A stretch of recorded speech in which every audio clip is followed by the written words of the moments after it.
Today we're going to make cultured veggies or fermented veggies. I went to the farmer's market and I got some cabbage because I want to do a sauerkraut. But I got some carrots as well, beets and kale. I'm going to mix them all up. You can use garlic too, just don't use too much because the potency of it after it starts fermenting is just going to be, it's going to smell like garlic all over the place. I don't know if you like that. If you do, go for it. Why do I do that? Why do I do fermented veggies? Because 60 to 70% of the immune system, according to all the studies, is in your gut. Dr. Mercola says it's up to 85 to 90% of it. So I want to help boost my immune system by giving probiotics to my food to my good bacteria over the bad bacteria. So this is why I do this myself. It's because it's easy. It's very easy. And I can control my ingredients. I go to the farmer's market and I get all the organic stuff that I want in my cultured veggies. And because everything that we get, most of the stuff that we get at the grocery stores are highly acidified and pasteurized to increase shelf life. So at that point, all the good bacteria in it is dead. So it's not going to help you in any way. And I want my probiotics, and this is one way to do it. This is my favorite way to do it, rather than popping pills. So we can always do, you can do milk kefir, you can do coconut kefir as well. So there are other ways to do it, and cheese. We'll learn that another time. Right now, we're gonna just concentrate on the veggies. Stay tuned. Stay tuned. Cut the core of the cabbage.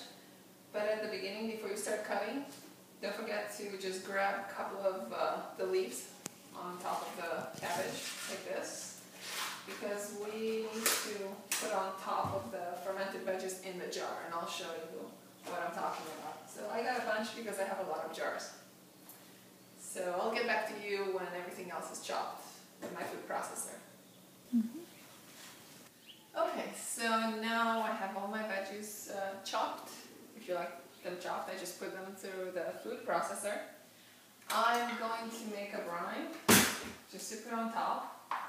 I juiced a cucumber. Actually, it's more half a cucumber. You can do more, you can do less. It all depends. You can do celery. You can add as much as you like. I did that just to mix my culture starter. I get it from Donna the Body Ecology culture starter. So you get one of these packets that has all the goody bacteria that's asleep.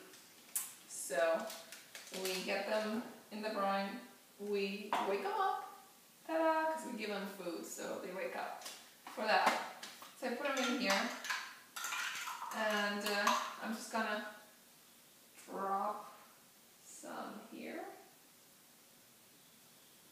This whole thing will mix, so we'll mix it up, so it doesn't matter where it lands.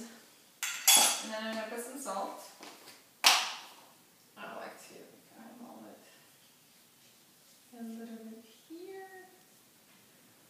You know, my grandma used to do it only with salt, and it worked. It's all good, it's all fine if you don't have the culture starter. It's just the culture starter has all the good bacteria that you need, so you know that you're covered right away. What kind of salt is that? I'm using pink salt, again from Premier Research Lab. You need to look for a good salt that is air dried. Just make sure it's air dried. And that's pretty much it. We're gonna let it sit. I'm gonna mix it up a little bit, and then I'm gonna let it sit for a while, and then we're gonna come back. You'll see everything will reduce to almost nothing. And then I'm gonna put them in the mason jars. They're my favorite. And I'll show you exactly what I do then. Okay, just make sure that you get this culture starter. Okay, from Donna Body Ecology. You can always do it without, just with salt, as I said. Just for the sake of this video, I didn't wait enough to let everything, all the veggies, really go down. You should, until you see a lot of juice at the bottom.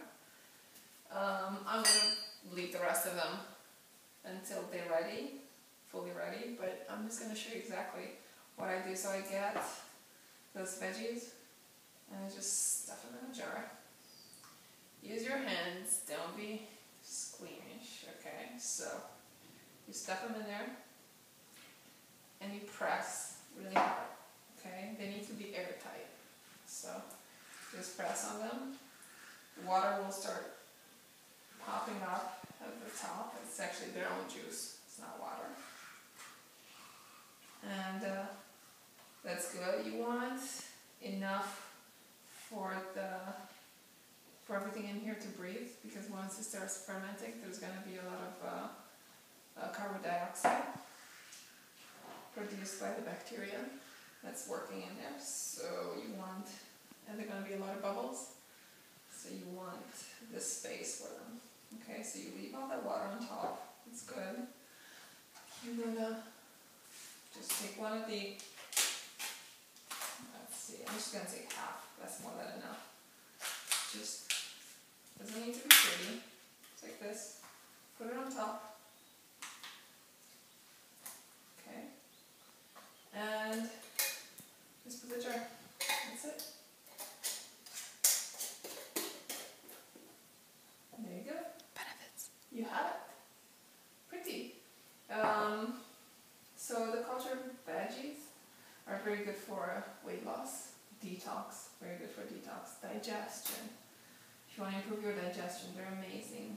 They produce, those bacteria produce the vitamins in your gut.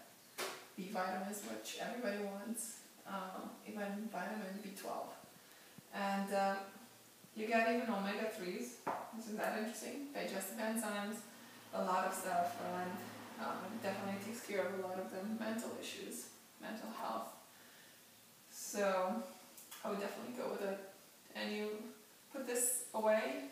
You should stay in 72 degrees if possible, in a cupboard somewhere. I put a lot of paper towels, actually. I put a lot of towels around it to keep it warm. And just for a week or two, you can put a label to put a date so you remember when you put them away. And in a week or two, depends how tangy you want them. Because if the taste is tangy and has a strong flavor when the bacteria is active and alive, and when you think that's enough for you, that's ready, you can put them in the fridge and the fermenting process will stop. Also, you can find some in some stores. It's really hard to find the good ones. If you ever heard of olive bars, you can find them there in some delis and some markets. But just do it yourself. It's really easy to your health.